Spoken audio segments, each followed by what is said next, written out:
သိန်းနဲ့မောင်နှမတစုတို့ဤအမတဒါနဓမ္မဒါနအဖြစ်ဖြင့်ဟောကြားအပ်သောစိတ်ကောင်းရှိဖို့ကပထမအကြောင်းတရားဒေသနာတော်ဒီကနေ့ညတပါးသဘင်ခန္ဓာကိုရွှေဘုန်းတော်သခင်ရှင်တော်မြတ်ဖရာဤမဟာကရုဏာကုံကိုအာယုပြုကာတိကျဖွဲ့ဆိုအပ်သောဝန္ဒနာပနာမအာတိတဂါထာကိုရွတ်ဆိုပူဇော်ခြင်းဖြင့်စတင်ကြရအောင်ယောကပကောတိဟိပိယပမေယံကာလံကရွန်တောတိဒုက္ခရာနိခေရံကတောလောကဟိတယာနာထောနမောမကာရုဏိကတတတယောနာထောဝိနိယမြာစွာတတဝါဤချမ်းသာစီးပွားလိုလားတောင်းတဂုံပေါင်းခါသဖြင့်နာထမြညာခြင်းရှင်တော်မြတ်ဖရာသည်ကပ္ပကောတိဟိပိဂရေကဘာအရေအတွက်သင်္ချာတို့ဖြင့်တော်လဲအဘေမေယံရေအတွက်တိုင်းတာဖော်ပြခြင်းငါမစွမ်းနိုင်ပါသောကာလလေးအသင်ချေသိမ့်နေကဘာရှိကြသောကာလပတ်လုံးလောကဟိတယတတ္တလောကဤအကျိုးစီးပွားအလို့ငါအတိဒုက္ခရာနိဥစ္စာအသက်ချေလက်အင်္ဂါမေတ္တာကြီးမှသမိတာနှင့်တထာဇနီဆွန်ခြင်းကြီးဟုကျတိထဝေငါးသွဲအစုအလုံးခဲရင်တော်မူတော်ကိုကရောတော်ဘုရားဖြစ်ရန်ဤတန်ကြိုးကုတ်အာထုတ်တော်မူရသည်ဖြစ်၍ခေရန်လက်ချေမျက်လုံးအသက်ဆုံးလည်းရဲ့နှလုံးစိတ်ဝံကိုရောဤပင်မခြင်းတို့ကတောဘဝတဏ္ဍကျိန်ဖန်များစွာရောက်တော်မူခဲ့ရရှာလေပြီမဟာကရုဏီကတတတဝါများရင်ဝဲသားကဲ့သို့တနာချစ်ခင်မှာကရုဏာဆင်းဖြစ်တော်မူသောတသနာတတဝိနည်းများစွာတတဝါဤချမ်းသာစီးပွားလိုလားတောင်းတဂုံပေါင်းခါသဖြင့်နာထမြညာထိုရှင်တော်မြတ်ဖရာအားနမောယုတိပြောင်းပြော့မှန်ကိုလျော်၍ကရောယုကျိုးရှိခိုးခြင်းသည်အထုဘဝတုစင်စစ်မသိဖြစ်ပါစေတည်း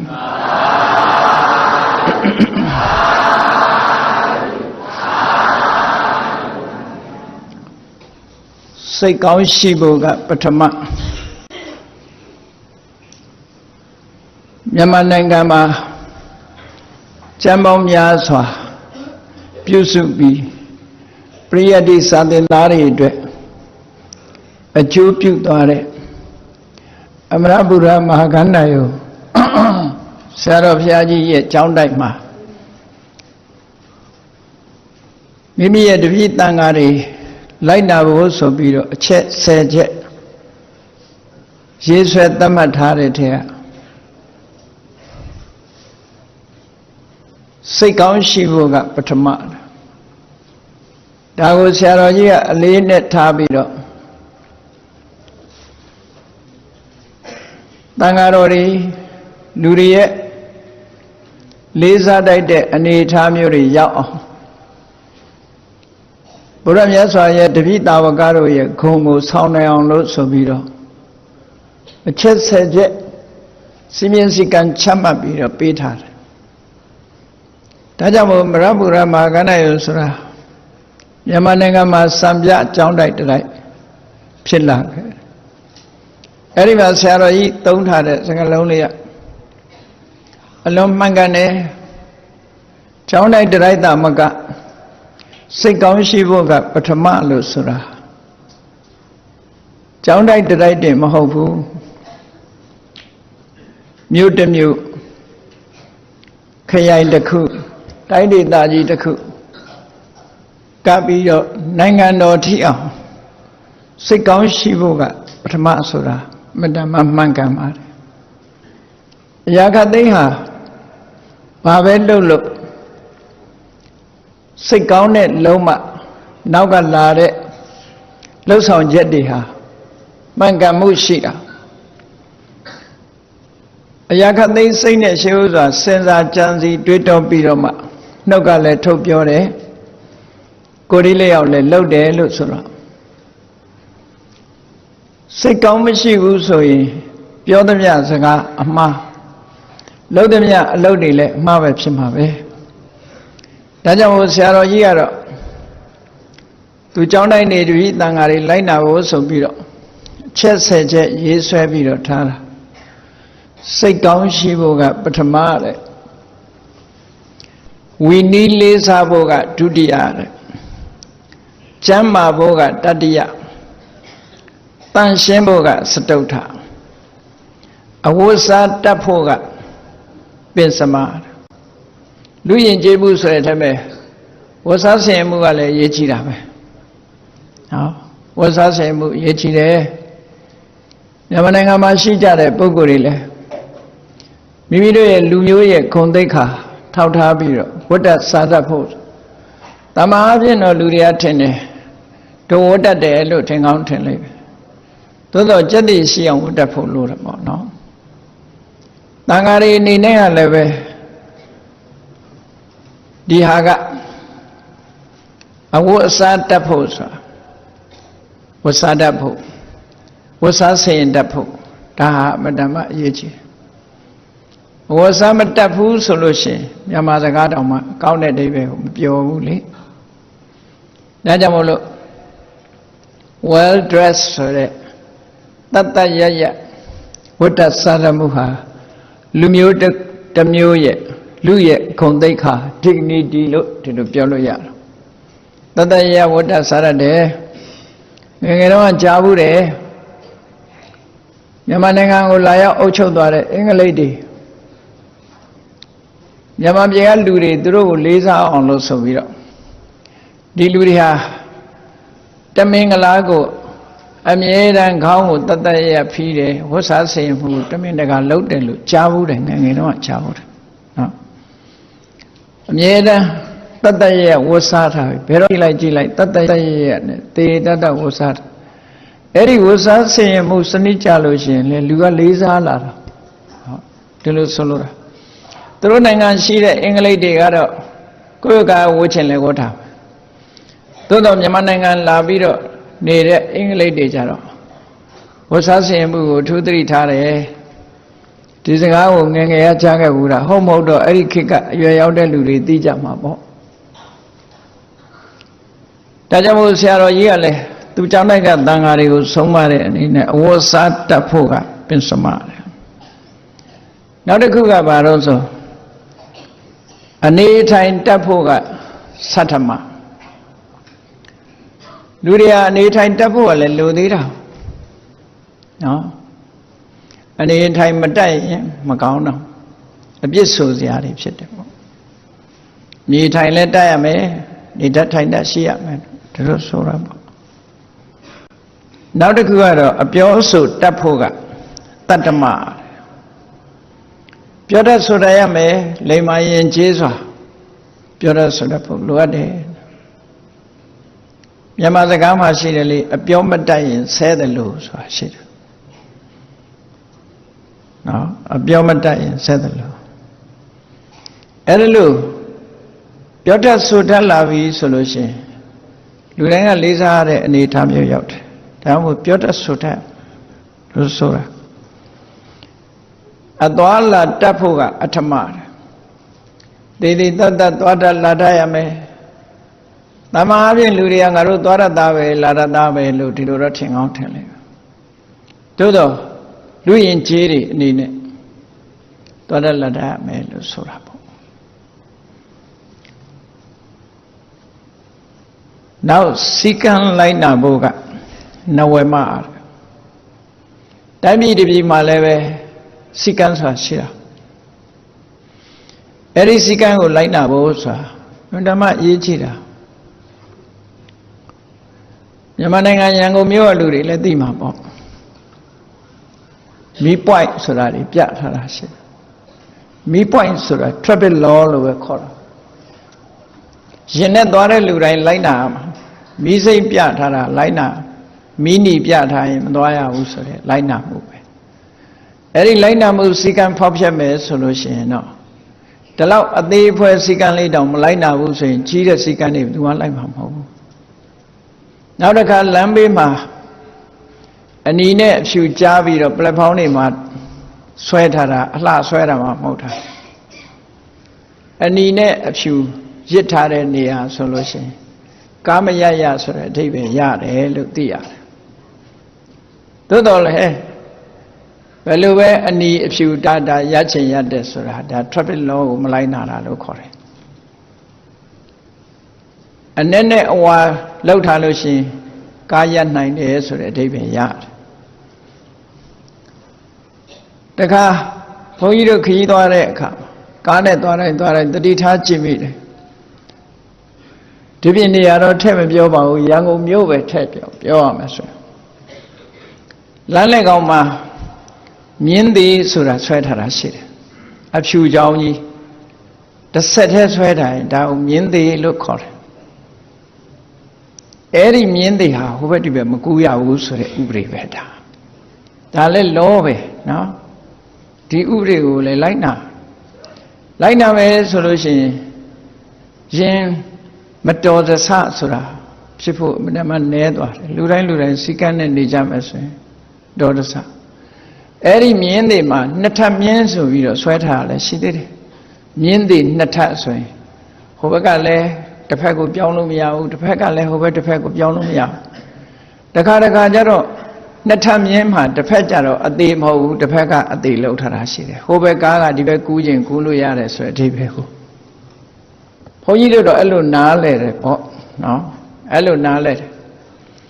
မိပွိုင်းနေရောက်တဲ့အခါမြင်းသေးကြမှာ तू ကလိုင်းပြောင်းလို့မရဘူးစောစောတွေကကြိုတင်ပြီးတော့ကိုသွားမဲ့လမ်းကြောကိုယူရမှာအခုခဏတွေ့တယ်ကားတွေကမြင်းသေးကြမှာဖြတ်ကျော်ဟုတ်ရင်တော့ဒီမော်တော်ဗီဟီကယ်မော်တော်ပီကယ်လို့ခေါ်တယ်မော်တော်ဗီဟီကယ်တွေကအရေးယူတယ်အခုတော့အရေးယူတာတဲမတွေ့တော့မြင်းသေးကိုဖြတ်လို့ရှိရင်အရေးယူတယ်အဲ့ဒါလည်းစီကံဥပဒေတစ်ခုပဲအဲ့ဒါလို့ဒါလေးတွေကအသေးဖွဲစီကံလေးတွေအဲ့ဒီအသေးဖွဲစီကံလေးတွေတောင်မလိုက်နာဘူးဆိုတဲ့လူမျိုးဟာဘယ်လိုလုပ်တိုးတက်ဖို့ရှိမလဲမတိုးတက်နိုင်ဘူးဒါမှန်တယ်ဒါနော်တခြားကြီးမားတဲ့စီကံတွေမပြောနဲ့အသေးဖွဲလေးကစလိုက်နာ traffic law တွေကိုလိုက်နာဖို့လိုအပ်တယ်ပေါ့လမ်းပေါ်လကားလှဆွဲထားတာမဟုတ်ဘူးဒါတွေကသူကနဲ့သူစီကံတဲ့ကြလိုက်နာပြီးတော့သွားကြမယ်ဆိုလို့ရှိရင်အင်မတန်မှမှန်ကန်လေးစားပြီးတော့ဒီလိုနေရ traffic law နဲ့ပတ်သက်ပြီးဘုန်းကြီးတို့လေ့လာကြည့်တဲ့နေရာမှာ stop ဆိုတဲ့ signboard တွေ့လို့ရှိရင်ကားဟာလေးဘက်ချရမယ်လို့ဆိုတာရှိမရှိ stop signboard တွေ့လို့ရှိရင်လေးဘက်ချရလေးဘိန်းလုံးဟာမလိမ့်ရတန့်ငနဲ့ရမယ်ပြီးတော့မှရှင်းပြီဆိုရင်သွားလို့ရနောက်တစ်ခါ keep way တို့ရီးတို့ဆိုတာတွေပြထားတာရှိတယ်အဲ့ဒါကြတော့တစ်ဖက်ကလမ်းမကြီးပေါ်မှာသွားနေတဲ့ကားတွေအချိန်တွေကြည့်ပြီးတော့လေးဘိန်းလုံးရပ်เสียမလို့ဘူး keep way ဆိုလို့ရှိရင်ကိုယ်ကားကိုဖြည်းဖြည်းရွေ့ပြီးတော့ကားရှင်းတဲ့ဆိုသွားကပ်ပြီးတော့ဒီလိုနားလဲတယ်ဘုန်းကြီးတို့အဲ့ဒီလိုလမ်းစည်းကမ်းတွေသင်္ကေတတွေနော်ကားနှစ်စင်းအနီနဲ့အနဲ့ရှင်ပြထားရင်ကြော်မတဲရဆိုတဲ့နေရာပဲဒါတွေကဥပဒေအနေနဲ့လောက်ထားတာအဲ့ဒီ road sign traffic sign ဆိုတာလေဒါတွေကိုလေးစားလိုက်နာဖို့လိုအပ်တယ်လူတိုင်းမှာလေးစားလိုက်နာဖို့တခါတော့ကမန္တလေးမှာဒီလိုပဲတရားပွဲသွားတယ်အနီဝိုင်းကြီးမှာကန့်လန့်ပြအဖြူစင်းဆွဲထားတဲ့လမ်းဒါမဝင်ရဆိုတဲ့လမ်းပေါ့educated ပဲပညာတတ်တခါကြီးတယောက်ကားမောင်းတာအဲ့လမ်းကြီးကဖြတ်သွားတော့ဘုန်းကြီးကဟာကနေဟာဒီလို educated ဆိုတဲ့လူတွေကမှဥပဒေမလေးစားရင်ကျန်တဲ့လူတွေဘယ်လိုလုပ်လေးစားမလို့လေးစားဘူး မြတ်စွာဘုရားသခင်ကိုရောမြတ်ကသူ့တပည့်တွေကိုဆုံးမတဲ့အထဲမှာအနုမတ္တေတုဝိစေတုဘယတတဝိဥပဒေနဲ့ပတ်သက်ပြီးအသေးအဖွဲလေးတွေကိုပဲဘေးရန်အန္တရာယ်ကြီးဖြစ်မြင်ရမယ်လို့ဟောထားတာနော်အသေးအဖွဲလေးတွေကိုမလေးမစားမလုပ်ရဘူးအသေးအဖွဲလေးတွေအစားလေးစားရမယ်လို့မြတ်စွာဘုရားအမြဲတမ်းဆုံးမတယ်အဲ့ဒါအနုမတ္တဆိုတာအနုဆိုတာအလွန်သေးငယ်တာပြောတာအဲ့ဒီအနုဆိုတာနာကြီးနဲ့ရေးတယ်ပေါ့အခုကတော့အနုပညာဆိုတာသေးငယ်တဲ့ပညာလို့ပြောမလားဘာလားမသိဘူးနော်အဲ့ဒီအနုရဲ့အဓိပ္ပာယ်ကတော့နာကြီးနဲ့ရေးတဲ့ဟာသေးဖွဲတယ်လို့အသေးအဖွဲလို့ဒီလိုဆိုလိုတာအနုမတ္တအသေးအဖွဲမျှတာဖြစ်တယ်သိက္ခာတွေသူလိုက်နာကြရမယ်စီကံဥပဒေတွေကိုဘယဒတ္တဝီတကယ်ကိုဒါမလိုက်နာလို့မဖြစ်ဘူးဥပဒေကြီးတစ်ခုအနေနဲ့လေးစားဖို့ဆိုရင်မြတ်စွာဘုရားလူဆုံးမအဲ့တော့တိုင်းပြည်မှာဂုဏ်သိက္ခာရှိတဲ့ပုဂ္ဂိုလ်တွေဟာလည်းပဲဒီလိုပဲအသေးအဖွဲစည်းကမ်းလေးတွေကစပြီးတော့လူတွေဟာအလုံးလိုက်နာပြီးတော့သွားကြမယ်ဆိုလို့ရှိရင်အင်ဓမ္မချီးမွမ်းပွဲရာကောင်းပြီးကြီးပွားတိုးတက်တဲ့လူမျိုးနဲ့နိုင်ငံဖြစ်လာမှာပေါ့ဒါကြောင့်မို့ဆရာတော်ကြီးကအဲ့ဒီအဓိပ္ပာယ်မျိုးရအောင်လို့ဒါတွေကိုပြောတာစီကံလိုက်နာဖို့ကနဝေမှာတဲ့စီကံဆိုတာလိုက်နာရမယ်ဒီလိုဆိုတာပေါ့နောက်တစ်ခုကတော့ပါတော့ဆိုစာတတ်ဖို့ကဓတ္တမလို့ဆိုပြီးသူကျောင်းတိုင်းမှာနေတဲ့ပုဂ္ဂိုလ်တွေစာတတ်ဖို့အဓိကမဟုတ်ဘူးသူကခေါင်းပြောတဲ့စိတ်ကောင်းရှိမှုကိုအဓိကထားပြီးတော့ဆုံးမသွားတယ်ဒါလည်းနှုတ်မှသားစရာကောင်းတယ်ကိုယ်အိမ်မှာလည်းပဲဒီစိတ်ကံပဲရှိဖို့လိုတော့ပေါ့အလုံးမှာဒီစိတ်ကံစိတ်ကောင်းရှိဖို့ပထမဆိုတာဒါအလုံးမှန်တယ်စိတ်ကောင်းရှိရမယ်ကောင်းပြီစိတ်ကောင်းဆိုတာဘာခေါ်တာလဲ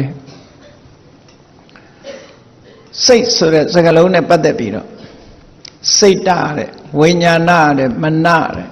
ဒီစကားလုံးလေးတွေကိုမြတ်စွာဘုရားသုံးတယ်စိတ်တံစေတောမနောနိဋ္ဌိဆိုတဲ့အဘိဓမ္မာစကားလုံးလေးတွေကိုဖော်ပြတဲ့ထဲမှာစေတဆိုတာလဲစိတ်ပဲစိတ်တဆိုတာလဲစိတ်ပဲလူတွေရဲ့တဏ္ဍာမှာဖြစ်တဲ့အာယုံကိုရယူတတ်တဲ့သိတဲ့သဘောလေးကိုစိတ်တအဲ့ဒီစိတ်တဆိုတဲ့ထဲမှာသူကစိတ်ဟာစိတ်လို့ပြောလိုက်တာပင်မတစ်ခုတည်းကိုရည်ညွှန်းပြီးတော့ပြောတာသို့တော့သူတစ်ခုတည်းမဟုတ်ဘူးစိတ်ဆိုတာဖွဲ့စည်းထားတာစိတ်ထဲမှာစွဲမိပြီးတော့ဖြစ်တတ်တဲ့စိတ်ရဲ့ activity လို့ခေါ်တဲ့စေတသိက်တွေနဲ့ပေါင်းစပ်ပြီးတော့ဖွဲ့စည်းထားတာလူတွေရဲ့စိတ်ဟာတစ်ခုတည်းမဟုတ်ဘူးအကောင်းလဲပါတယ်အဆိုးလဲပါတယ်ဆိုပါစို့လူလို့ပြောလိုက်တဲ့စကားတစ်ခုမှာမျက်စိပါတယ်နားပါတယ်နှာခေါင်းပါတယ်လျှာပါတယ်ကိုယ်ပါတယ်စိတ်ပါတယ်လူဆိုတာအဲ့ဒီပေါင်းထားတာကိုခေါ်တဲ့သဘောပဲအခုလဲစိတ်လို့ပြောလိုက်တဲ့အထက်ပဲစိတ်ရဲ့လှုပ်ရှားမှုတွေဒါတွေအလုံးပေါင်းစပ်ထားတာအဲ့ဒီစိတ်ရဲ့လှုပ်ရှားမှုတွေကိုအဘိဓမ္မာဝါဟာရနဲ့ပြောရင်တော့စေတသိကစေတသိက်လို့ခေါ်တယ်စေတဆိုတာစိတ်တိကဣကမိပြီးတော့ဖြစ်နေတဲ့သဘာဝတရားတွေ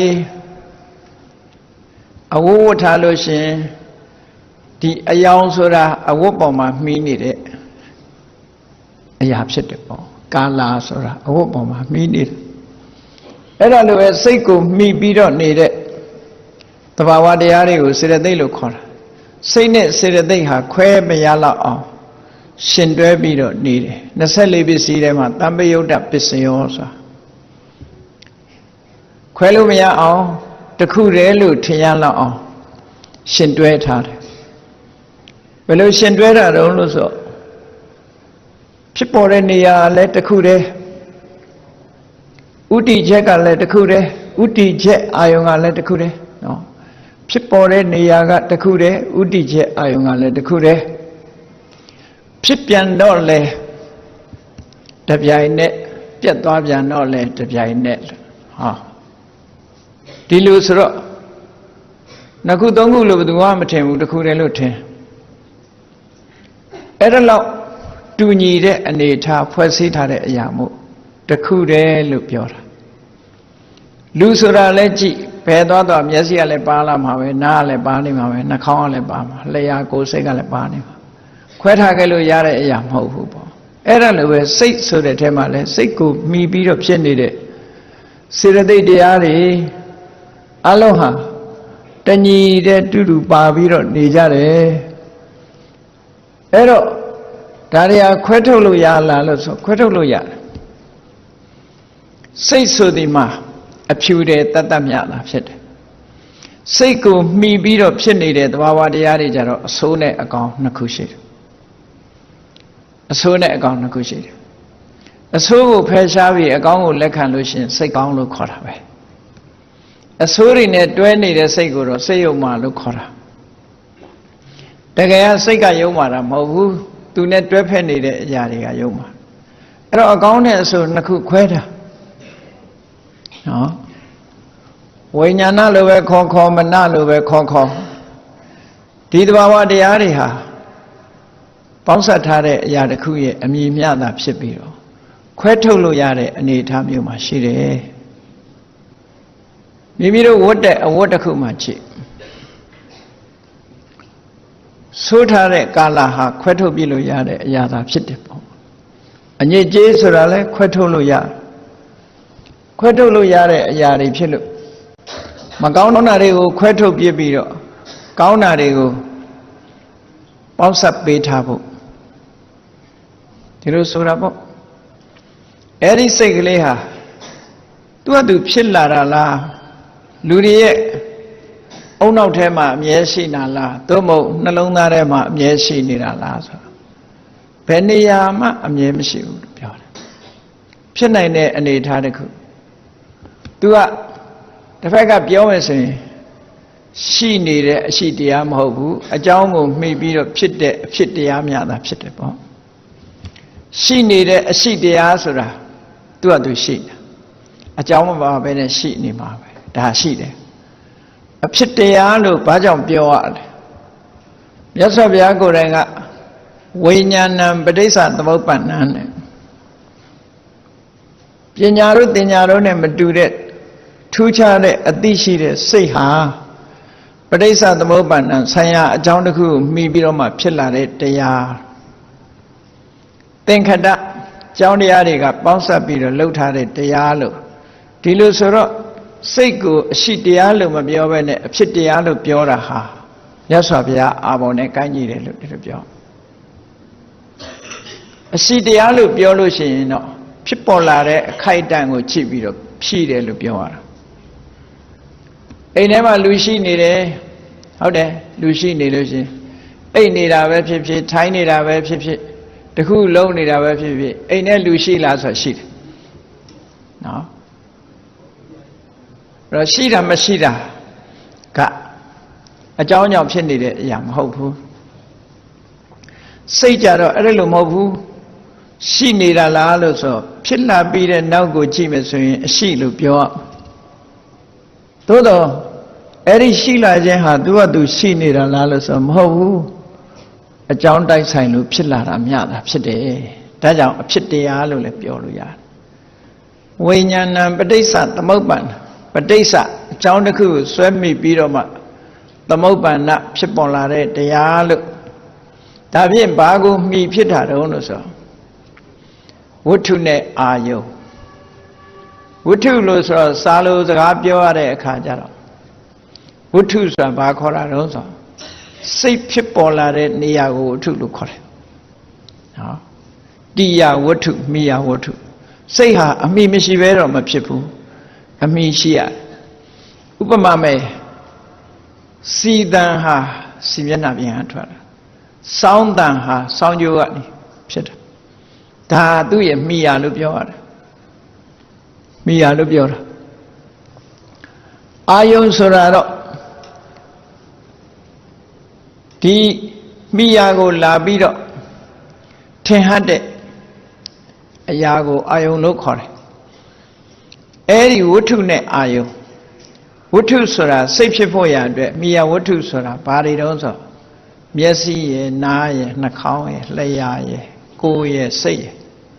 ဟရိယပေါ့လေစိတ်ဆိုတာကြတော့ဟရိယဝတ္ထုတနည်းအားဖြင့်ပြောမယ်ဆိုရင်ဟရိယဝတ္ထုနဲ့ဘဝင်စိတ်နဲ့ပူးပေါင်းထားဟရိယဝတ္ထုတတ်တတ်မိပြီးတော့ဟရိယဝတ္ထုကိုမှီးနေတဲ့ဘဝင်စိတ်ကမှစိတ်ကိုပေါက်ဖွားစေနိုင်တယ်ပေါ့ဘဝင်စိတ်ကိုဒါမှမဟုတ်ဒွါရကိုပြောတဲ့အခါမှာဟရိယဝတ္ထုကိုဒွါရလို့မခေါ်ဘူးဘဝင်စိတ်ကိုပဲဒွါရလို့ခေါ်တယ်မိယဝတ္ထုနဲ့ပြောရင်တော့ဟရိယဝတ္ထုကိုပြောတာအဲ့တော့ဒီနှစ်ခုစလုံးဟာပူပေါင်းနေတဲ့အဓိပ္ပာယ်မျိုးပူပေါင်းတယ်ဆိုတာလှုပ်ဆောင်တဲ့နေရာပူပေါင်းတာကိုပြောတာနော်ပူတွဲပြီးကတ်နေတဲ့ပူပေါင်းမှုမျိုးပြောတာမဟုတ်ဘူးအကြောင်းပြုတဲ့နေရာမှာပူပေါင်းတယ်ဒီလိုဆိုရမှာပေါ့အဲ့ဒီမှာမြင်စရာအဆင့်အာယုံကမျက်စိအတန်ကနားအနံ့ကနှာခေါင်းအရသာကလျှာအထီးတွေ့ရခန္ဓာကိုယ်စိတ်အာယုန်တွေကဟရိယဝတ္ထုနဲ့စိတ်အာယုန်တွေကဘဝင်စိတ်မိုင်းတိုးဆိုရယ်ဘဝင်စိတ်အဲ့ဒီဘဝင်စိတ်ရဲ့မိယာဘယ်လိုဆိုဟရိယဝတ္ထုအဲ့ဒီလိုဝတ္ထုနဲ့အာယုန်နှစ်ခုစုံပြီးလိုက်တဲ့အခါကျတော့မှဒီစိတ်လေးရဖြစ်တာအနုဝတ်ဆိုမဖြစ်ဘူးဥပမာမြင်သိစိတ်ဆိုတာလေးပဲကိုယ့်အကိုစမ်းကြည့်ပေါ့မျက်လုံးလေးနှလုံးဖွင့်ပြီးတော့ကြည့်လိုက်လို့ရှိရင်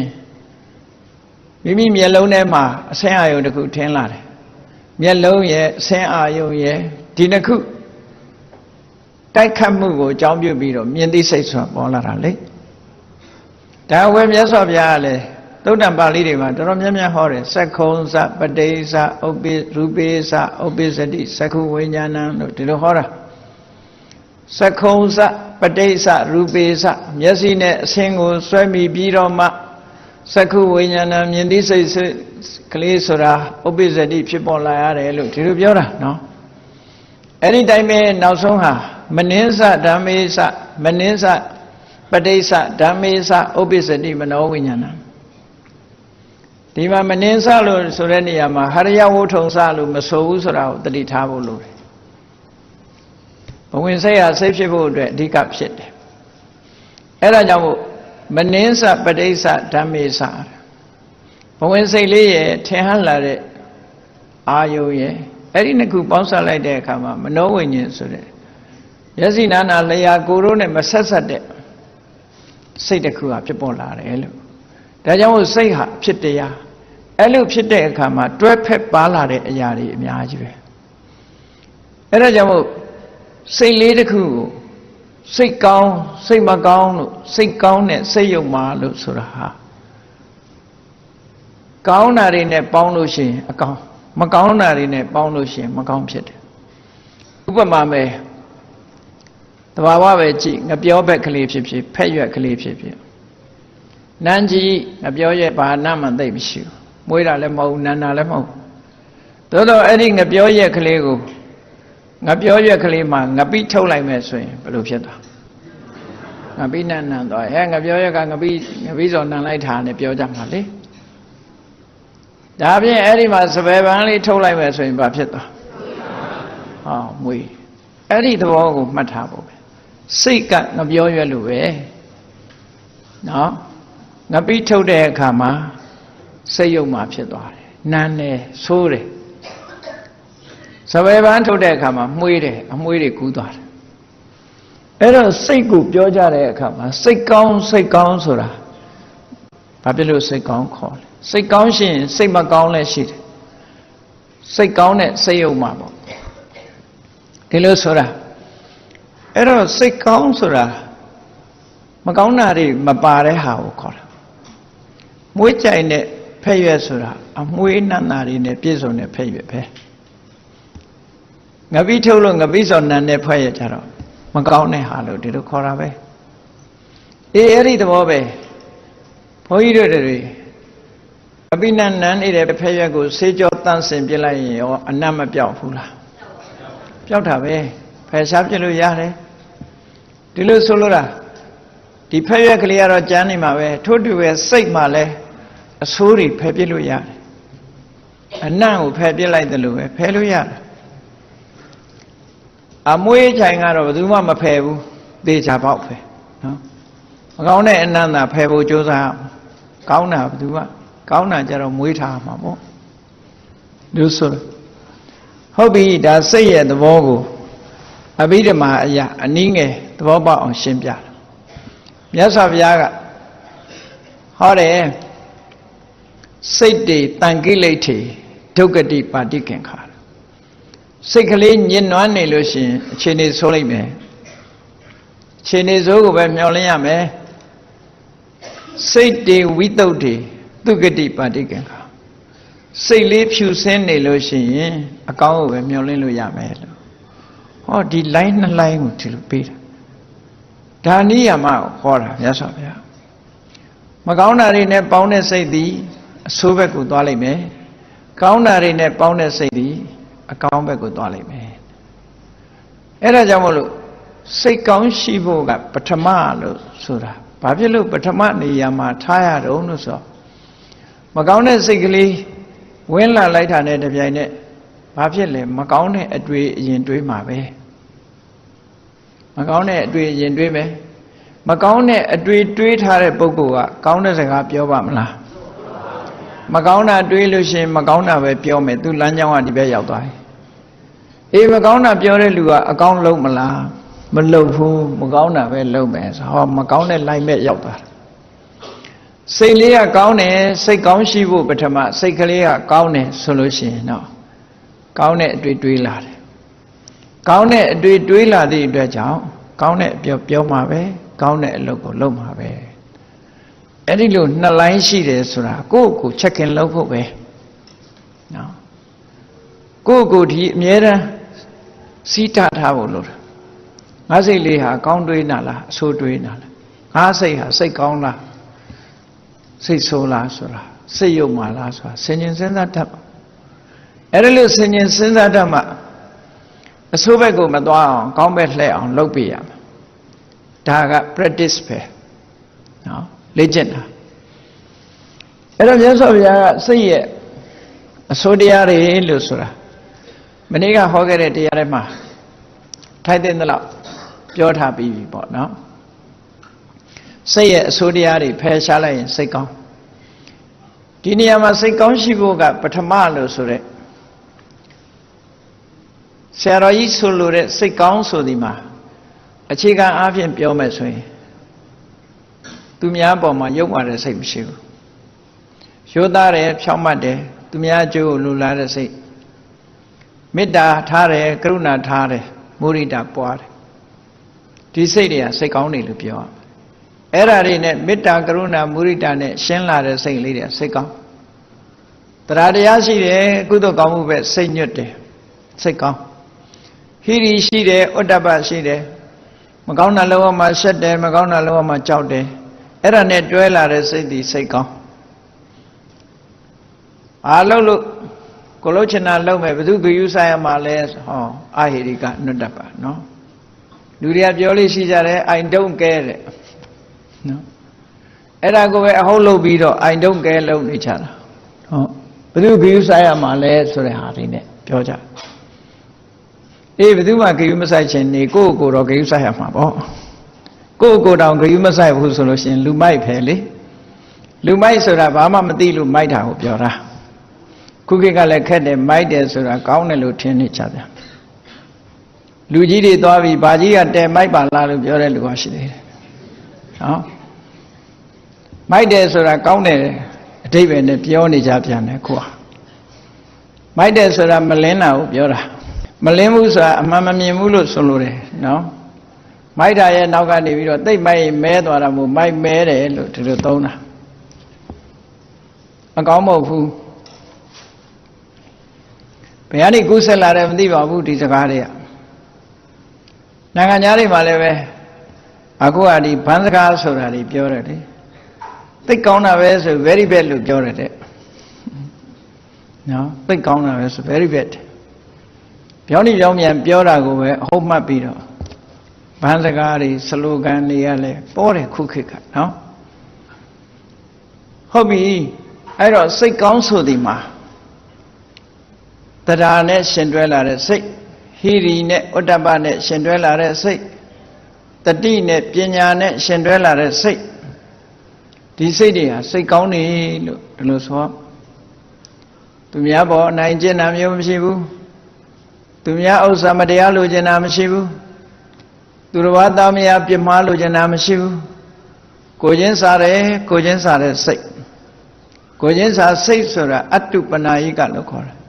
ကိုချင်းစားတယ်ဆိုတာကိုနဲ့နှိုင်းရှင်တယ်ငါမကြိုက်တဲ့အလုပ်ဘာလို့သူ့လောက်ရမှာတော့ဟုတ်လားငါရိုက်ရင်နာမှာပေါ့သူရိုက်လေသူနာရှာမှာပဲမရိုက်နဲ့လေငါဥစ္စာခိုးသွားရင်ငါခံရခဲ့မှာပဲအဲ့တော့သူဥစ္စာလည်းမခိုးနဲ့လေဒီလိုဆိုလိုတာပေါ့ကိုချင်းစာတရားဆိုဒီမှာကိုမကြိုက်တဲ့အလုပ်ကိုသူများအောင်မလုပ်အောင်ဒီလိုဆိုတာပေါ့ကိုချင်းစာတရားဆိုဒီမှာအဲ့လို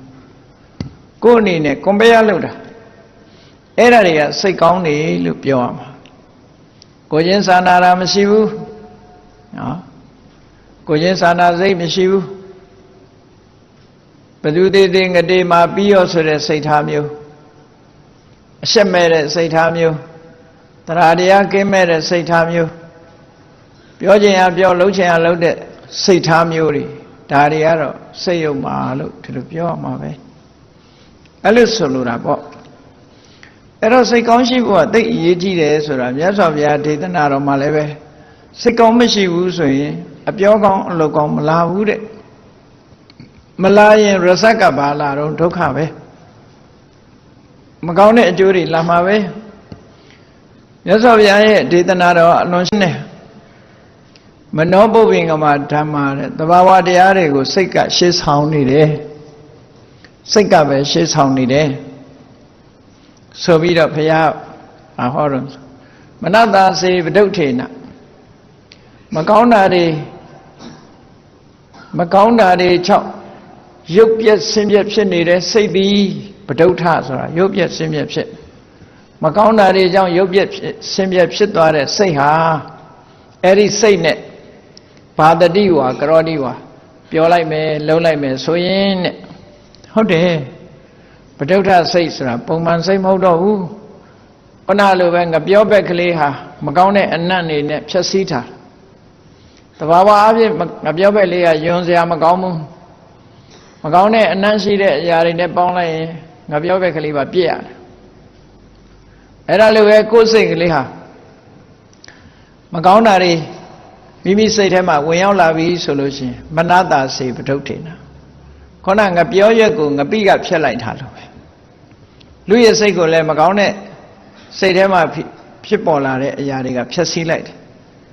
အဲ့ဒီပျက်စီးသွားတဲ့စိတ်နဲ့ဘာတတိဝါပြောလိုက်မယ်ဆိုရင်ကရောတိဝါလှုပ်လိုက်မယ်ဆိုရင်ဘာဖြစ်လဲတတောနံဒုက္ခမနွေတိတဲ့အဲ့ဒီပြောလို့လှုပ်လို့ဆင်းရဲဒုက္ခတွေကနောက်ကလိုက်လာမှာပဲလို့ဒီလိုဟောတာမြတ်စွာဘုရားကောင်းတဲ့ဘက်ကလည်းဒီတိုင်းဟောတာပဲမနောပုပ္ပင်္ဂမဓမ္မတဘာဝတရားတွေကိုစိတ်ကရှေ့ဆောင်နေတာပါတဲ့အေးအဲ့ဒီစိတ်ကလေးကကြည်လင်တန်ရှင်းပြီးတော့ကောင်းတဲ့အနေထားတွေနဲ့ရှင်တွဲနေပြီဆိုရင်မနတစိတ်ပတန်နေနဘာတတိဝါကရောတိဝါကောင်းတဲ့တဘာဝတရားတွေနဲ့တွဲဖက်ထားတဲ့စိတ်ကလေးနဲ့လှုပ်မယ်ပြောမယ်လှုပ်မယ်ဆိုရင်ဘာတတိဝါပြောလိုက်မယ်ဆိုရင်ကရောတိဝါလှုပ်လိုက်မယ်ဆိုရင်တတောနံဒုက္ခမဝိတိအဲ့ဒါလို့ပြောခြင်းလှုပ်ခြင်းကြောင့်ချမ်းသာတွေဟာနောက်ကလိုက်နေမှာပဲလို့ဒီအကောင်းနေကောင်းကျိုးချမ်းသာတွေနောက်ကလိုက်နေမယ်ဒီလိုဆိုတာပေါ့နော်အဲ့ဒါကြောင့်မို့လို့ဆရာတော်ကြီးကစိတ်ကောင်းရှိဖို့ကပထမလို့ပြောတာဘုရားတရားတော်နဲ့အညီပဲဒီစကားလုံးလေးကအလွန်ထိရောက်တဲ့စကားလုံးတစ်ခုပဲကိုယ်အိမ်တိုင်းမှာလည်းရေးထားဖို့ကောင်းတယ်မိသားစုတွေစိတ်ကောင်းရှိဖို့ကပထမတို့အိမ်မှာထမင်းစားရဖို့ကပထမမဟုတ်ဘူးစိတ်ကောင်းရှိဖို့ကပထမဒီလိုရေးမှဖြစ်မှာနော်စိတ်ကောင်းရှိမှကျန်တာတွေဟာအခြေအနေကောင်းလိမ့်မယ်စိတ်ကောင်းမရှိဘူးဆိုရင်ကျန်တဲ့ဟာတွေအခြေအနေကောင်းဖို့သိမရှိဘူးတဲ့အေးစိတ်ကောင်းလို့ဆိုဒီမှာကောင်းတဲ့အရာတွေနဲ့တွဲဖက်မှစိတ်ကောင်းမကောင်းတာတွေနဲ့တွဲဖက်ရင်စိတ်ယုံမှာအဲ့တော့ဒါတွေကိုမြတ်စွာဘုရားကမဇ္ဈိမနိကေဝဋ္ဌသုတ်တံမှာအဝတ်ကိုဥပမာပေးပြီးတော့ ဟောထားတဲ့စိတ်ရဲ့အညစ်အကြေးတွေဆိုတာလဲဖော်ပြထားတယ်။အဲ့ဒီစိတ် ဓမ္မဒါယရသုတ်တံမှာရှင်သာရိပုတ္တရာကလည်းစိတ်ရဲ့အညစ်အကြေးတွေဆိုတာထုတ်ဖော်ထားတယ်ဒီထုတ်ဖော်မှုတွေဟာတချို့ကအဘိဓမ္မာထဲပါတယ်တချို့ကအဘိဓမ္မာထဲမှာမပါဘူးမနေ့ကအဘိဓမ္မာထဲပါတာတွေကိုပြောခဲ့တယ်မောဟအာယိရိကနုတ္တပဥဒိစ္စလောဘဒိဋ္ဌိမာနဆိုပြီးတော့14ခုပြောထားတယ်ဒီနေ့အဲ့ဒီထဲလည်းအကုန်ပါခြင်းပါမယ်ဒီစိတ်ယုတ်မှဖြစ်ဖို့ရှင်တွဲတတ်တဲ့တရားတွေနဲ့စိတ်ကောင်းဖြစ်ဖို့ရှင်တွဲမဲ့တရားတွေတရားနှစ်ခုအခြေခံအနေစပြီးတော့ဓမ္မရာရသုတ်တံအရာစိတ်ရဲ့အညစ်အကြေးဆိုတာလေးကိုမှတ်သားဖို့လိုအပ်တာပေါ့အဲ့ဒီမှာစိတ်ရဲ့အညစ်အကြေးတွေနဲ့ပတ်သက်ပြီးတော့အဆိုးလေးတွေကိုဖော်ပြထားတာရှိတယ်နံပါတ်1ကပါတော့ကောဓတဲ့ထိက္ခနဲ့ရှိရင်စိတ်တိုးတယ်စိတ်ဆိုးတယ်ဆိုရယ်ကောဓစိတ်ဆိုးတယ်ဘလို့မကြဖြစ်တယ်လူတွေကတော့မဟုတ်မခံထက်မြက်တယ်လို့တောင်ယူဆသေးတချို့ကဒီတိုင်းငုံနေလို့ရှိရင်လူနှုံလို့တောင်ထင်ကြသေးတယ်ကောဓဆိုတဲ့ကုသတိတိကောဓစိတ်ထဲမှာထိက္ခနဲ့ရှိအလိုမကျဖြစ်ပြီးတစ်ဖက်သားကိုယံလုံးလို့တဲ့ဟာအဲ့ဒီကောဓဆိုတာဘယ်လိုဟာလဲဆိုရင်ကုသနလက္ခဏောအမျက်ထွက်တယ်အမျက်ဆိုတာတစ်တုံးတုံးမှာအမျက်ဆိုတာရှိတယ်အဲ့ဒီအမျက်ဟာဒါနဲ့ခုတ်ဖို့လည်းခက်တယ်လွှမ်းနဲ့တက်ဖို့လည်းခက်တယ်နော်အဲ့ဒါလိုပဲဒေါသရှိတဲ့ပုဂ္ဂိုလ်ဟာလည်းဖြောင်းပြောင်းဖြူဖြူချောချောပြေပြေဖြစ်ဖို့အလွန်ခက်တယ်ဒေါသရှိနေတဲ့လူတယောက်ပေါင်းရတဲ့အလွန်ခက်တယ်ဗမာတွေကတော့ပြောကြတယ်လူဘုစိတ်တူလှေတူပက်ခက်တယ်လူရှိရရောစိတ်မတူဘူးလားတို့တာပဲနော်အမှန်ကတော့လူဘုစိတ်တူဆိုတာပုမစိတ်တူတာမဟုတ်ဘူးလူတော်ကြီးတွေစိတ်တူတာလည်းရှိတာပဲလူဘုစိတ်တူတဲ့လူကပုရတဲ့ထဲမှာစိတ်ကလည်းတူသေးတယ်လှေတူပက်ခက်တယ်လေကလည်းဝိုင်းချနေတဲ့လှေကိုဒီလမ်းဖြောင်းအောင်ပဲ့ဖို့ရအမတန်ခက်တယ်လို့ပြောတာလူဘုစိတ်တူလှေတူပက်ခက်တယ်ဘယ်ဟာပဲဖြစ်ဖြစ်ဒေါသထွက်တတ်တဲ့လူတယောက်ကိုပေါင်းရတဲ့အလွန်ခက်တယ်ထိက္ခနဲ့ရှိသူကစိတ်တူပြီနော်ကြိုးကြောင်းမပြောရသေးဘူးဖြန်းငနဲ့ရိုက်ကုန်ပြီဒီလိုတွေဆိုတာပေါ့နော်ကြိုးကြောင်းရှင်းပြလို့မရဘူးနားမထောင်ဘူးအဲ့ဒါကြောင့်မို့ကုသနလက္ခဏောကောတော့စိတ်တူတတ်တယ်စိတ်ဆိုးတတ်တယ်စန္ဒိကလက္ခဏောကျမ်းတယ်မပွေးတွေသွားမထိလိုက်နဲ့ရှူးမွေဟောက်ကိုသွားမထိလိုက်နဲ့ခေါင်းထောင်လာဒေါသပဲအဲ့ဒီလိုဟာမျိုးတွေကဒီဒေါသဆိုတဲ့တရှူးရှူးလုံးတတ်တဲ့စိတ်ထဲမှာဖြစ်ပေါ်လာတဲ့အရာတစ်ခုအာဃာတကရဏရတောတဲ့ယံနဲ့ယံညှိုးဖွဲ့ထားတယ်တိမှတ်ထားတယ်နေအောင်မင်းတို့တကွေးကြတော့တွေးမယ်ပေါ့ဒီလိုဟာမျိုးနဲ့အတေးအမှတ်တွေလောက်ထားတယ်သူကတေးမှတ်ခြင်းစိတ်ထဲမှာဆွဲမှတ်ထားခြင်းကိစ္စရှိပြီဒုတ္တနပစ္စုပ္ပထာနောဖြည့်စည်းတယ်သူ့ရဲ့တဘာဝဖြည့်စည်းတယ်သူများမဖြည့်စည်းရရင်ကိုယ့်ကိုယ်ပြည့်စည်နေပြီဒီလိုကနော်ဘာနဲ့ဥပမာတူတော့ဆိုရင်မစင်တုံးကင်ပြီးသူများပေါက်တဲ့လူလိုပဲဟိုလူကတိမ့်လိုက်လို့မှန်ညမမှန်မယ်သူ့လက်တော့ပေသွားပြီသိချတယ်မိခဲကင်ပြီးတော့ပေါက်ရင်ဟိုကအပေါက်ခံရတဲ့လူကတိမ့်လို့ရတယ်သူ့တော့လောင်သွားပြီဒေါသသမားအဲ့တိုင်ပဲကိုယ်ရင်ခံရမယ်အဲ့ဒါပြောတာလားမသိဘူးကိုယ်ခံပညာဆိုတာနော်အဲ့ဒါလို့ဒီလိုတရှုရှုတိုင်းတိုင်းနဲ့စိတ်တူမှုဆိုတဲ့စိတ်ထဲမှာရှိတဲ့အရာရာမှာသိခံမှုမရှိတဲ့သဘောတရားတစ်ခုဟာစိတ်ကိုဖြည့်ဆည်းတတ်တဲ့စိတ်ယုံမှာကိုဖြစ်စေတတ်တဲ့အရာတစ်ခုပဲဖြစ်တယ်တဲ့ စိတ်တူရင်စိတ်မတူအောင်ကိုယ့်အကိုကြိုးစားဖို့ပဲလိုတယ်ဒါဆိုလိုတာပေါ့နော်သီခံခြင်းခွင့်လွှတ်ခြင်းဒါတွေနဲ့ဖြည့်ပြောင်းအောင်ဒီကနောက်တစ်ခုကဘာလို့ဆိုဥပနာဟတဲ့အညို့အတေးထားတဲ့လူလောကကြီးမှာဒီကနေ့အညို့အတေးတွေနဲ့ကလေးစားခြေကြတာတွေအင်မတန်များနေပြီနော်ကဘာနဲ့ခြေကလေးစားခြေနိုင်ငံနဲ့ခြေပြီးကလေးစားခြေညို့တေးဒါကောင်းတဲ့လက္ခဏာတွေမဟုတ်ဘူးလောကကြီးပျက်စီးမဲ့လက္ခဏာတွေပဲဒါတွေကများများလာလေဆွေးတဲ့ဒီဂရီကဆွေးတဲ့ဘက်ကိုပြနေလက်တံကအဲ့ဒီဘက်ကိုညှွန်းနေပြီနော်ကြောက်ကြတဲ့လူတွေက2012ခုကဘာပြက်လိမ့်မယ်ပြက်နာကိုယ့်ရင်ထဲကပြက်နာကြာလာပြင်မဲ့ကဟာသွားကြည့်နေနော်ကိုယ်ရင်နေတဲ့ကိုယ်ပတ်ဝန်းကျင်မှာပြက်နေတာတွေကများလာပြီအဲ့တော့ဥပနာဟဆိုတာဉာဏ်ညွှန်ဖွဲ့တယ်ဥပနန္ဒနလက္ခဏောစိတ်ထဲမှာချီနှောင်ထားတယ်လူတယောက်မုန်းပြီဆိုရင်အဲ့ဒီအမုန်းတရားဟာရင်ထဲကမထွက်တော့ချီနှောင်ထားတယ်ဒါဆိုမေ့မပြစ်ဘူးဝေရအပတိနေသစ္စနရတောတဲ့ကလေးစားခြေဖို့ရန်လို့ဖို့ဘယ်တော့မှလက်မလွတ်ဘူးနော်ဘယ်တော့မှလက်မလွတ်ဘူးကလေးစားခြေဖို့အမြဲတမ်းတိတ်မှတ်ထားတယ်ကောဋာနုပပန္နဘာဝပစ္စုပ္ပထာနောယံညိုးနဲ့စိတ်ကိုအမြဲတမ်းချီနှောင်ထားတတ်တဲ့သဘာဝတရားလို့အဲ့ဒီလိုအညိုးအတေးတွေစိတ်တူရုံနဲ့မကဘူးအညိုးအတေးတွေထားခြင်းဟာလည်းပဲစိတ်ကောင်းမရှိခြင်းရဲ့အကြောင်းတစ်ခုပဲဒါလည်းစိတ်ကောင်းမဟုတ်ဘူးဒီလိုဆိုတာနော်အဲ့တော့စိတ်ကောင်းရှိဖို့ကပထမဆိုတာအင်တမအရေးကြီးတာပေါ့ဒါဖြင့်ဒါတွေနဲ့ပတ်သက်ပြီးတော့စိတ်ကောင်းဆိုတာဘာပြောမလဲဆိုမေတ္တာသီခံတယ်ခွင့်လွတ်တယ်သီခံတယ်ဆိုတဲ့တရားကလည်းအာရောဒပဲမေတ္တာကလည်းအာရောဒပဲဒါမို့ခန္တီကိုစာပေကျမ်းမှာဖွင့်တယ်အာဒေါသောသို့မဟုတ်အာဒေါသပဋ္ဌာနောစတ္တရောအာဒေါသပဋ္ဌာနာစတ္တရောခန္ဓာ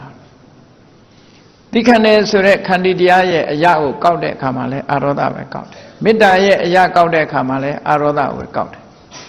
ဒါကြောင့်မို့လို့ခန္တီသိခံတယ်ဆိုတာမေတ္တာမပြတ်မေတ္တာကိုထိမ့်သိမ်းဆောက်ရှောက်တာကိုခန္တီလို့ခေါ်တာပဲဒီလိုဆိုတာနော်အဲ့ဒီမှာမေတ္တာမပွားနိုင်လို့ရှိရင်မေတ္တာနဲ့ရှင်တဲ့စိတ်ဟာစိတ်ကောင်းအခုပြောတဲ့ကောဋစိတ်ဆိုးခြင်းဥပနာဟရံညိုးဖွဲ့ခြင်းအညိုးတေးတွေထားခြင်းဆိုတဲ့စိတ်ဟာစိတ်ယုံမှာတဲ့ဒီလိုဆိုလိုတယ်ပေါ့နော်အဲ့ဒါကြောင့်စိတ်ကောင်းရှိဖို့ကပထမဆိုတာကြည့်အညိုးတေးထားတဲ့လူတယောက်ဟာဘာလုပ်လဲစဉ်းစားကြည့်အပြောရင်လဲရန်လို့တဲ့အပြောပဲပြောမှာပဲလေအလုပ်လုပ်ရင်လဲအန္တရာယ်ပေးမဲ့အလုပ်လုပ်မှာပဲအကောင်းမလာနိုင်ဘူးဒီလိုဆိုတာနောက်တစ်ခုကဘာလို့ဆိုမက္ခဒီစကားလုံးလေးတွေကအဘိဓမ္မာထဲမှာဝါရအနေနဲ့တိုက်ရိုက်ပါတာမဟုတ်ဘူးမက္ခဆိုတဲ့စကားလုံးကခြေဖြတ်ပစ်တယ်တုတ်ပစ်တယ်ဖြတ်ပစ်တယ်ဆိုတဲ့အဓိပ္ပာယ်မက္ခဖြတ်ပစ်လိုက်တာဘာတွေကိုဖြတ်ပစ်တာလဲဆိုပရဂုဏမက္ခဏလက္ခဏောမက္ခောမက္ခဆိုတာသူတစ်ပါးရဲ့ခြေစုတရားကိုဖယ်ဘောထဲမှာရေးထားတဲ့စာတွေကိုဟုတ်လားဖြတ်ပစ်တယ်လို့ပဲနော်ဖြတ်ပစ်လိုက်တယ်လို့ပဲသူကကိုယ့်ပေါ်မှာတင်ရှိနေတဲ့သူများရဲ့ခုံခြေစုတွေကိုဖြတ်ပစ်တာအတိမှမပြုတ်ရှင်နဲ့နှလုံးထဲမှာအတိမှအမေကအဖေကကိုယ့်ပေါ်မှာခြေစုရှိတယ်ဆိုတာဖြတ်ပစ်တယ်မှတ်မထားတော့နော်ကိုယ့်ပေါ်မှာခြေစုရှိတဲ့ပုဂ္ဂိုလ်ရဲ့ခုံခြေစုတွေကိုဖြတ်ပစ်လိုက်တယ်အဲ့ဒါကိုမက္ခလို့ခေါ်တယ်ဒီတရားကလည်းလွန်ဆိုးတဲ့တရားပဲမြတ်စွာဘုရားဘယ်လောက်ထိအောင်ဟောထားတုံးလို့ဆိုလို့ရှိရင်အေးမိတ်ဆွေဆိုတာမပြင်းမရဘူးတဲ့မိတ်တော်ဟဝေတတ္တပရိနာဟောတိတဲ့သူတော်ကောင်းတွေကခုနှစ်လမ်းအတူသွားဖို့ရင်ပဲမိတ်ဆွေလို့ဒီလိုဆိုတာလူမပြောနဲ့တစ်ပင်ရိပ်အောက်နားခိုနေဘူးလို့ရှိရင်အဲ့ဒီတစ်ပင်ရဲ့ အရေးကိုကျေးဇူးတင်ပြီးတော့တစ်ပင်ရဲ့တစ်ကိုင်းကိုမချိုးမဖျက်ရဘူးအလကားသားနေရင်တချို့ကစိတ်သွားတတ်တာလေနော်ပန်းမင်လေးတွေ့ရင်လည်းဆွဲစိတ်သွားတာဘာအကျင့်မှမသိဘူးလက်ကအငြိမ်မနေဘူးသူကသူလှနာမလှစေချင်တာလားမသိဘူးဆွဲစိတ်သွားအဲ့ဒါလို့မဖြည့်ဆည်းရဘူးတဲ့မက္ခဆိုတာသူများရဲ့ခုံကျေးဇူးကိုဖြည့်ဆည်းတတ်တယ်တေတံဝိနာတနာရတောတဲ့သူများရဲ့ခုံကျေးဇူးတွေကိုဖြောက်ဖြက်ပစ်တယ်ကိစ္စရှိတယ်တတဝိသဒနာပစ္စုပ္ပထာနောဖုံးပြလိုက်တယ်ဘာမှငါ့ပေါ်မှာကျေးဇူးမရှိဘူးဘာမှဂရုစိုက်စရာမလိုဘူးနဲ့ဆိုပြီးတော့ဖြက်ပစ်တာအဲ့ဒီမက္ခကျေးဇူးမတင်တတ်ဖဲနဲ့သူများရဲ့ကျေးဇူးကိုတုတ်ပြလိုက်တယ်လို့ဖြက်ပြလိုက်တယ်လို့ဘောကိုဟောဒတ်စတာနဲ့ဖြက်ပလိုက်တယ်လို့အဲ့ဒါလို့ရေးထားတဲ့စာတွေကိုလက်နဲ့ရေးခြေနဲ့ဖြက်ဆိုတာလို့ဖြက်ပလိုက်တာအဲ့ဒါကိုမက္ခတရားလို့ခေါ်တာအဲ့ဒီမက္ခတရားရှိရင်လည်းပဲစိတ်ယုံမှလို့ခေါ်တယ်တဲ့စိတ်ထဲမှာအဲ့ဒါဝင်နေရင်စိတ်ယုံမှအဲ့ဒါလို့မဟုတ်ဘဲနဲ့ဗာလေးလုပ်ပြီးကျေးဇူးတင်တယ်ကျေးဇူးတင်လိုက်တာနော်ကျေးဇူးတင်ပါတယ်လို့လည်းပြောတယ်တကယ်လည်းကျေးဇူးတင်အဲ့ဒါလို့ကျေးဇူးကိုသိတတ်တဲ့စိတ်ကလေးကတော့သူတော်ကောင်းစိတ်ကောင်းလို့ဒီလိုပြောတာစိတ်ကောင်းဆိုတာကျေးဇူးတင်တတ်တဲ့စိတ်ဟာစိတ်ကောင်းလို့ပြောတာနော်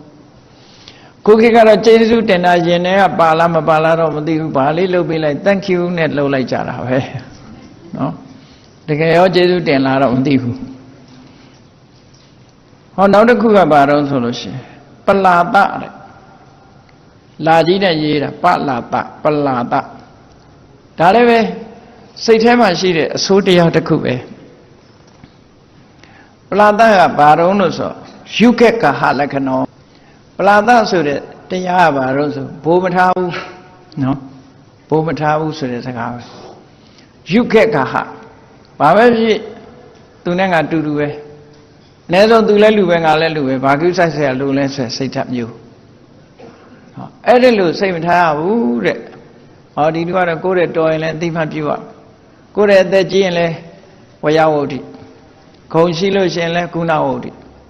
ဝယဝုဒ္ဓိကုဏဝုဒ္ဓိဆိုတာအသိမှတ်ပြုရအဲ့လိုမဟုတ်ဘဲနဲ့အရာရာဘာမှငါနဲ့တူတူပဲလို့ဆိုတဲ့စိတ်ဓာတ်မျိုးဟာလဲစိတ်ယုံမှာတဲ့ပရခုနေဟိအတ္တနောခုဏနံသမိကရဏရတောပရခုနေဟိသူတော်ဘာရဲ့ဂုံနေနဲ့အတ္တနောခုဏနံမိမိမှာရှိတဲ့အရည်ချင်းသူများမှာရှိတဲ့အရည်ချင်းကိုယ်မှာရှိတဲ့အရည်ချင်းတစ်ခုကိုဘာမှမထူပါဘူးကွာသမိကရဏတူတူပဲလို့ဒီလိုယူဆအဲ့ဒီပုဂ္ဂိုလ်ကဘုရားတောင်မှပဲငါလောက်မှသိရလားလို့အောင်းမေ့ခြင်းမေ့နေပါနော်ဒီလိုသူလောက်မသိဘူးထင်ချင်းထင်တာ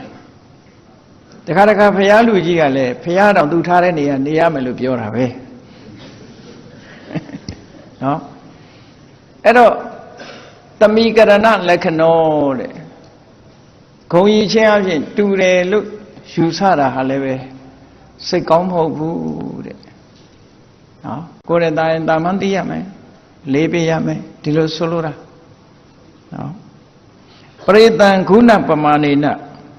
ဥပဋ္ဌာဏပစ္စုပ္ပထာနောသူတော်အားတွေဂုံအတိုင်းတာအတိုင်းငါမှရှိတယ်လို့ထင်ရောက်တာသူတတ်တယ်လို့ငါတတ်တယ်သူ့လောက်ကတော့ငါအပြော့ပေါ့ဆိုတဲ့အတွေးတွေနဲ့တွေးတာမျိုးအဲ့ဒါကိုပလာဒလို့ခေါ်တယ်မြန်မာစာပေတွေမှာတော့ into ပြုခြင်းလို့ဒီလိုသုံးတယ် into ပြုတယ် into ဆိုတာ in ဆိုတာဟိုအရေးချင်းကိုပြောတာနော် into ပြုတယ်အဲ့ဒီရလည်းပဲမကောင်းတဲ့သဘောတရားတစ်ခုပဲတဲ့ဒါတွေစိတ်ထဲမှာလွှမ်းမိုးနေလို့ရှိရင်အဲ့ဒီစိတ်ဟာစိတ်ဥမှာပဲစိတ်ကောင်းမဟုတ်ဘူးတဲ့ဒီလိုဆိုတာပေါ့နောက်တစ်ခုကအိတ်တာတဲ့ပရတမတိခယနာလက္ခဏာသူတစ်ပါးရဲ့အောင်မြင်ကြီးပွားမှုကိုအမြဲတမ်းအပြစ်ပြောတယ်ရှုတ်ချတယ်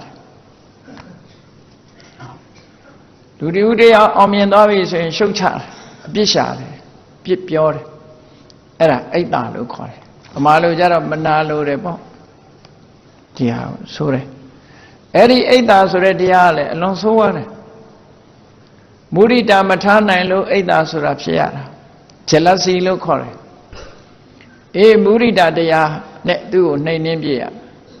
သူများအောင်မြင်ကြီးပွားလာလို့ရှင်အပြစ်မရှာရဘူးတတ္တအခမနလက္ခဏာဝါအောင်မြင်ကြီးပွားလာတဲ့ပုဂ္ဂိုလ်သီးမခံနိုင်ဘူးအနဘိရတိရတသူများအောင်မြင်မှုပေါ်မှာစိတ်မဝင်စားဘူးစိတ်ဝင်စားဘူးဆိုတာစိတ်ကမကြည်ဘူးပေါ့နော်မကြည်ဘူးအိတ်တာတတောဝိမုခဘာဝပစ္စုပ္ပတ္တသူများစည်းစိမ်အောင်မြင်ကြီးပွားမှုကမျက်နှာလွှဲခြင်းမျက်နှာလွှဲခြင်းနဲ့ဆိုမကြိုက်တဲ့သဘောပေါ့နော်မကြိုက်တာဆိုလို့မကြိုက်တဲ့စိတ်ဒီပေါ့ဒါလည်းစိတ်ယုံမှာတခုပဲစိတ်ထဲမှာဖြစ်ပေါ်တဲ့စိတ်ယုံမှာတခုသူ့ကိုဗာနဲ့ဒီဖယ်ရှားပြရမလဲဆိုမုရိဒတရားပွားသဗ္ဗေတ္တယထာလတ္တတမ္ပတ္တိတောမာဝိကိစ္ဆန္တုအလုံးဟာရထားတဲ့အခြေအနေတစ်ခုကနေပြီးတော့ဆိုးပြပြမသွားပါစေနဲ့ဆိုတဲ့စိတ်ထားဒီလိုဆိုလို့တာနော်နောက်တစ်ခါကျတော့မစ္စရိယတဲ့မစ္စရိယကျတော့အတ္တတမ္ပတ္တိနိခွေနလက္ခဏာကိုယ့်ရဲ့အောင်မြင်မှုအာယုစိုက်ပြီးတော့ကိုယ့်ရဲ့အောင်မြင်မှုကိုစုပ်ကင်ထားတယ်သူများနဲ့မဆက်ဆံလို့ဘူးမဆက်ဆံလို့ဘူးဆိုတာဒါမျိုးသူများမရစေချင်ဘူးလို့ဆိုလိုတာနော်ဟိုလိုကိုယ့်ပစ္စည်းကိုယ့်အကိုသိမ်းတာမျိုးပြောတာမဟုတ်ဘူးဒီနေရာမှာမဆက်ဆံခြင်းဘူးဆိုတာဥမာကိုလှတယ်လို့သူများမလှစေခြင်းဘူးကိုနာမည်ကြီးတယ်လို့သူများနာမည်မကြီးစေခြင်းကိုစာတတ်တယ်လို့သူများမတတ်စေခြင်းကိုတော်တယ်လို့သူများမတော်စေခြင်းဒီလိုဆိုလိုတာနော်တွေ့မှာပေါ့ယထာတော်စီးတဲ့ကပေါင်ကားထိုင်တာလေဘေးနားမှာအထုပ်ချထားလိုက်သေးတယ်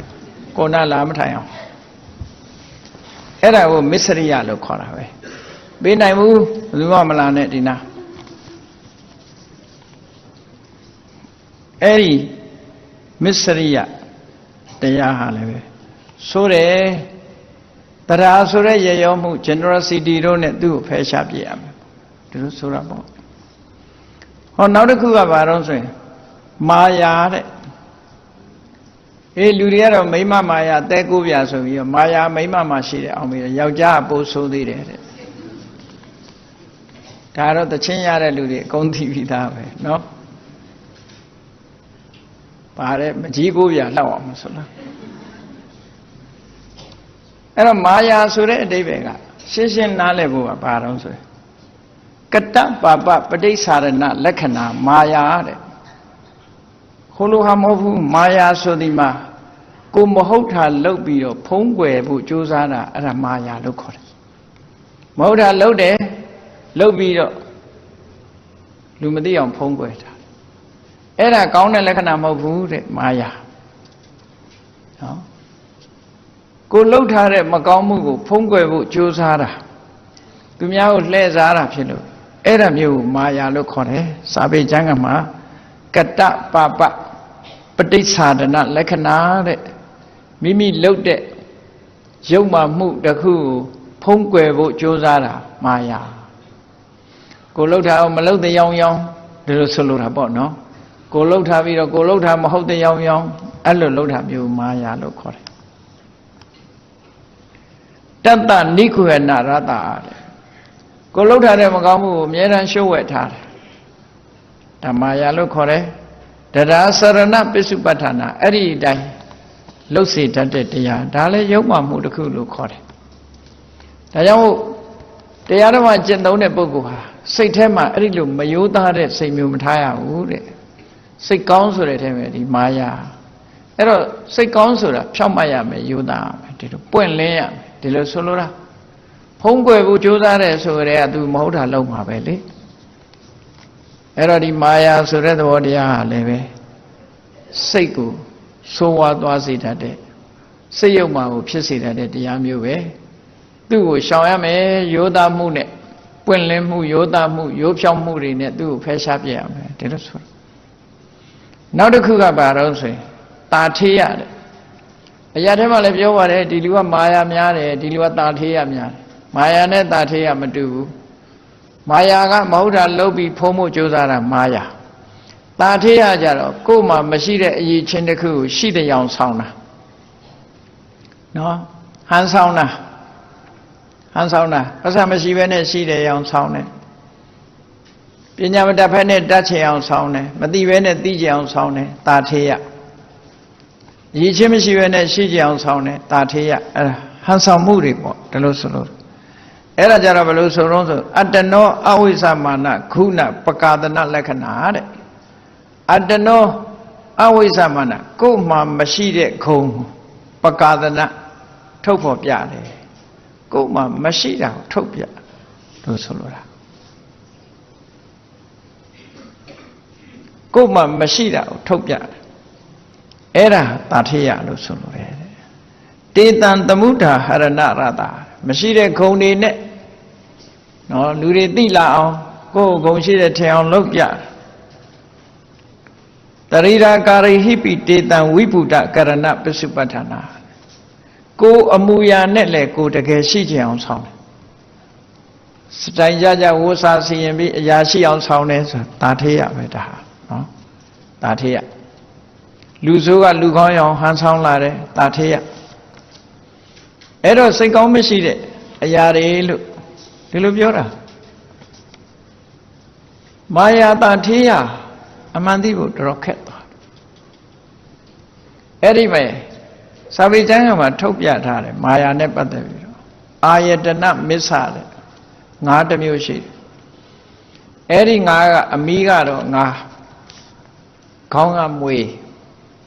သူကမွေနဲ့ငါးနဲ့ပေါင်းစပ်ထားတာဗမာပြည်မှာတော့ပင်စရူပဆိုသူ့တဲ့တောင်များသေး၅ခုပေါင်းထားရှိသေးတယ်အခုက2ခုနေမယ်မွေနဲ့ငါးနဲ့ပေါင်းစပ်ထားတဲ့တရားဝါရှိသေးတယ်နော်ခေါင်းကြည့်လိုက်ရင်မွေတကယ်မွေစစ်ပဲအမီးကြည့်လိုက်ရင်ငါးသူကဘာလို့တုံးဆိုရင်မွေတွေလာရင်တော့ခေါင်းကိုပြအမီးဖွက်ထားမင်းတို့လိုငါလည်းမွေပဲဆိုတဲ့ပုံစံပေါ့နော်အမီးဖွက်ထားငါးတွေလာလို့ရှိရင်တော့အမီးခတ်ပြတယ်ခေါင်းဖွက်ထားအဲ့ဒါလို့လှုပ်တဲ့၅မျိုးရှိသေးတယ်တဲ့နည်းနည်းသူတေသနာလှုပ်ကြည့်ပေါ့စာရဲတော့အဲ့လိုပါတာပဲအဲ့ဒါလို့ထူးဆန်းတဲ့အကောင့်နေဟန်ဆောင်တာပေါ့ဘာတော့တောင်းရောင်ဆောင်သောကြီးအကြောင်းဆိုတာတွေဘာတွေကြားဘူးတယ်မဟုတ်လားအဲ့ဒါလို့ဟာမျိုးတွေကိုဆိုလို့တယ်နော်မာယာတာထေယဆိုတာမကောင်းတဲ့အနေအထားတစ်ခုဖော်ထုတ်တာတဲ့နောက်တစ်ခုကတော့ထမ္ပဆိုတဲ့စကားလုံးထမ္ပဆိုတာစိတ်တတဩဒုမာတဘာဝလက္ခဏောတဲ့မာနတစ်မျိုးပဲထမ္ပဆိုတာခက်ထန်နေမယိုကျိုးနိုင်ဘူးလူကြီးသူမရှိကုန်းမသွားနိုင်ဘူးကုန်းလို့မရဘူးလေ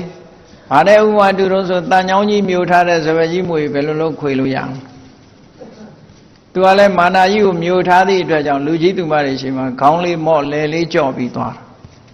မကုန်းနိုင်ဘူးတဲ့မလေးစားနိုင်ဘူးလို့သူဆိုတာပေါ့အဲ့ဒါထမ္ပလို့ခေါ်တယ်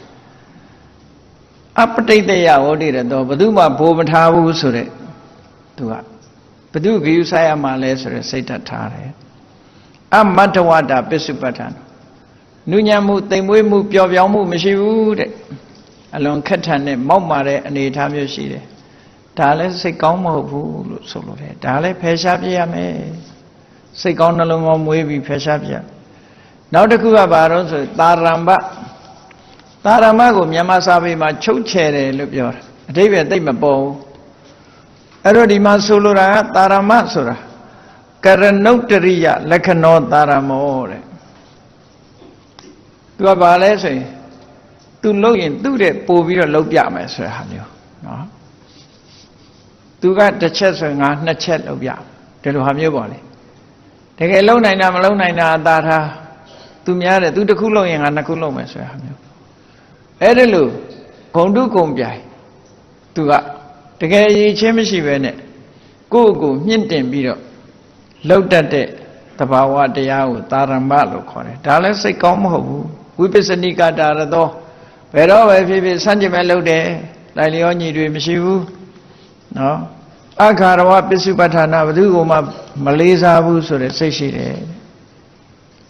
ဟောနောက်တစ်ခုမာနဒါတော့ထင်ရှားပါတယ်ဩနတိလက္ခဏောကြွားဆောင်နဲ့နေတာအဲ့ဒါမာနနော်ကြွားဆောင်နဲ့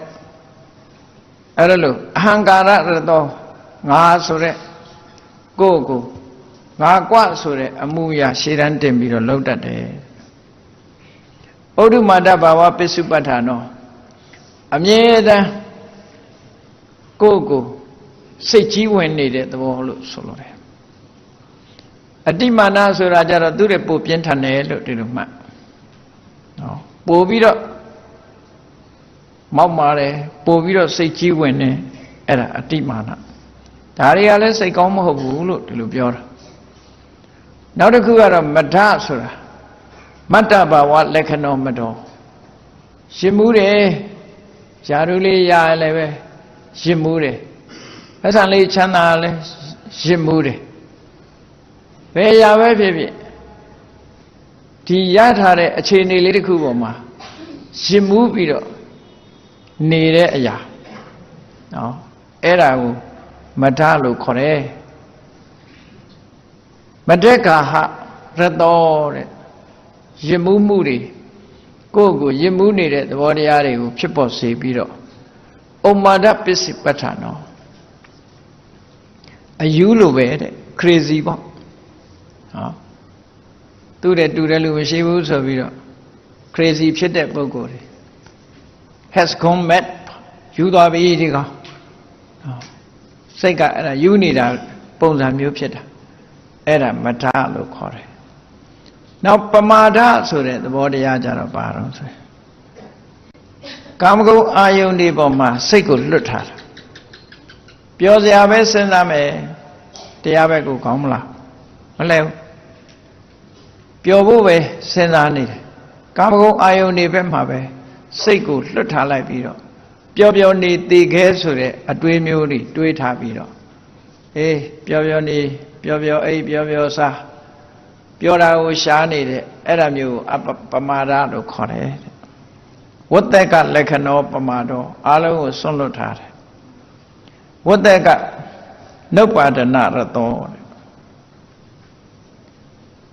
အဲ့ဒါလို့စွန့်လွတ်ထားမှုကိုဖြစ်ပေါ်စေပြီးတော့သူ့ရဲ့အနေထားတစ်ခုကတတိဝိပ္ပဝါသောကိုယ့်ရဲ့ဘဝကြီးပွားရေးနဲ့ပတ်သက်ပြီးတော့တမလွန်လောကအရေးဘာကုန်းမှမစင်စားဘူးခေါင်းထဲမှာမထည့်ဘူးတတိလွတ်နေတဲ့အနေအထားမျိုးလို့ဆိုလိုတယ်အဲ့ဒီပမာဒဆိုတာအဲ့ဒါတွေကနောက်ဆုံးမှဒုက္ခရောက်သွားနိုင်တယ်ပေါ့အေးဒါကြောင့်မို့အခုပြောခဲ့တဲ့သဘာဝတရားတွေဟာရှင်သာရိပုတ္တရာကစိတ်ရဲ့အညစ်အကြေးတွေအဖြစ်စိတ်ကိုယုံမှစေတတ်တဲ့သဘာဝတရားတွေအဖြစ်ရှင်သာရိပုတ္တရာကဓမ္မဒါယသုတ်တံမှာဟောထားတာမြတ်စွာဘုရားကဒီဝဋ္ဌသုတ်တံမှာလည်းပဲဒီအချက်တွေထည့်သွင်းပြီးတော့စိတ်ရဲ့အညစ်အကြေးတွေဖြစ်ဟောကြားထားတာရှိတယ်အဲ့ဒါတွေကိုတန်ရှင်းနိုင်မှစိတ်ကောင်းဆိုတာဖြစ်မယ်နောက်ဆုံးမှာစိတ်ကောင်းဆိုတာဘယ်ကြမှာစိတ်ကောင်းအစစ်ဖြစ်သွားလဲလို့ဆိုရင်ကိလေသာတွေလုံးဝကုန်သွားပြီးတော့ဝိတုဒ္ဓစိတ်တလုံးဝဖြူစင်သွားပြီဝိမုဒ္ဒစိတ်တလုံးဝကိလေသာတွေကလွတ်သွားပြီဆိုတဲ့ယဟန္တာပုဂ္ဂိုလ်ရဲ့စိတ်မျိုးကြတော့မှတကယ်စိတ်ကောင်းဒီလိုဖြစ်မှာပေါ့နော်အဆင့်လိုက်အဲ့ဒီလိုစိတ်ကောင်းရှိဖို့ဟာတို့တွေကြိုးစားအထောက်ကြရမှာဖြစ်တယ်ဒါကြောင့်မို့ဘဝမှာကောင်းတာတွေဖြစ်ဖို့အတွက်စိတ်ကောင်းရှိဖို့ဟာအမှန်တမ်းအရေးကြီးတယ်စိတ်ကောင်းရှိမှပြောတာကောင်းနိုင်မယ်လုပ်တာကောင်းနိုင်မယ်စိတ်ကောင်းမရှိဘူးဆိုရင်အပြောနဲ့အလုပ်ဟာလည်းလွဲမှားသွားနိုင်တယ်လို့ကိုယ်စီသဘောကျပြီးတော့တရားချစ်ခင်သူတော်စင်ပြိဿများအနေနဲ့စိတ်ကောင်းရှိဖို့ပထမဆိုတာခေါင်းထဲမှာဆွဲမှတ်ထားပြီးတော့တို့တွေရဲ့တဏ္ဍမှာအကယ်၍စိတ်ယုတ်မှာကိုဖြစ်စေတတ်တဲ့သဘာဝတရားတွေတွေးရှိလာလို့ရှင်ဒါတွေဖယ်ရှားဖို့ကြိုးစားရမယ်ကောင်းမြတ်တဲ့သဘာဝတရားတွေနဲ့တည်ဆောက်ရမယ်လို့နှလုံးသွင်းပြီးတော့စိတ်ကောင်းရှိအောင်ကြိုးစားအားထုတ်နိုင်ကြပါစေကုန်သတည်း